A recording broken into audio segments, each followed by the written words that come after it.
साथियों सभी को जय श्री कृष्ण। मैं आपका अपना साथी हरिओम आज फिर उपस्थित हुआ हूं आपके बीच एक बड़ा ही प्यारा क्वेश्चन लेके। तो आइए क्वेश्चन को हल करते हैं बिना देरी के। आज क्वेश्चन क्या दिया गया हमें कि 5,000 रुपए को 10% की दर से 2 वर्ष के लिए चक्रवृद्धि ब्याज पर दिया जाता है। तो मिश्र धन ज्ञात करना है आपको। यानी मिश्र धन का मतलब क्या होता है बच्चा? अब आपको मिश्र धन क्या होता है, तो मिश्र धन बच्चा वो धन होता है जो यानी इसको यानी मूल धन को और ब्याज को मिला के जो धन मिलता है ना, जो धन होता है उसी को हम क्या बोलते हैं? मिश्र धन बोलते हैं। ठीक है, आइए बड़े ध्यानपूर्वक इस क्वेश्चन को हल करेंगे। तो मिश्र धन बराबर जो हमारा फॉर्मूला होता है, पहले मैं मिश्र धन का फॉर्मूला लिख देता हूं।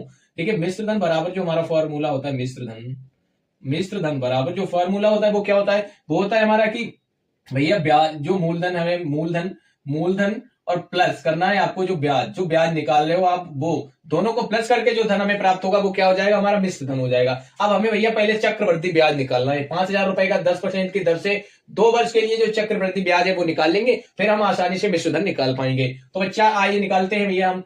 तो निकालो भैया। तो 5,000 रुपए यानी 2 वर्ष के लिए मैं आपको 2 ट्रिक आज मैं बताने वाला हूं कि यानी इस तरीके का जब आपको चक्रवृद्धि ब्याज निकालने को आ जाए इस तरीके का क्वेश्चन, तो उसको बनाने का मैं आपको आसान तरीका बताऊंगा, फार्मूला के यूज ना करते हुए।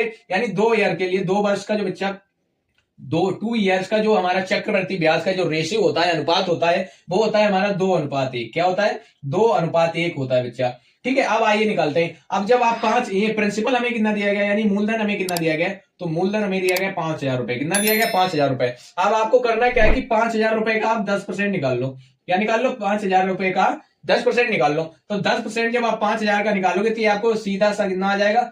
500 रुपए आ जाएगा। कितना? 500 आ जाएगा। अब जब 500 का आप 10% निकालोगे, जब 500 का आप 10% निकालोगे तो यहाँ ये 10%, तो 500 का जब आप 10% निकालोगे तो यहां से आपको कितना मिल जाएगा? तो यहां से आपको मिल जाएगा 50। कितना मिल जाएगा? 50 मिल जाएगा। अब करना क्या है, जो जिसके सामने उसकी उससे मल्टीप्लाई करवा दो, गुणा करवा दो। तो जब 500 की गुणा आप करवाओगे, इस तरीके से देख लीजिएगा, जब 500 की गुणा आप मल्टीप्लाई करवाओगे 2 से, तो यहां से आपको कितना? 1000 प्राप्त होगा। कितना? 1000। कितना हो जाएगा? 1000 हो जाएगा। 5 दूनी 10 हो गया, 2 जीरो है तो 2 जीरो। अब क्या करना है आपको? अब 50 की मल्टीप्लाई यानी गुणा करवा दो भैया 1 से। तो जब 50 की गुणा 1 से करवाओगे तो 50 से कम 50 ही रहेगा, तो 50 यहां लिख दो भैया 50। अब करना है क्या है बच्चा आपको? अब इसको जोड़ देना है। क्या कर देना है? जोड़ देना है। तो जो हमारा आ जाएगा भैया कंपाउंड इंटरेस्ट बराबर, यानी सीआई, इसको हम प्रदर्शित करते हैं सीआई से। काय से? सीआई से। कंपाउंड इंटरेस्ट यानी चक्रवृद्धि ब्याज को हम काय से प्रदर्शित करते हैं? सीआई यानी कंपाउंड इंटरेस्ट। इसको इंग्लिश में बोलते हैं कंपाउंड इंटरेस्ट।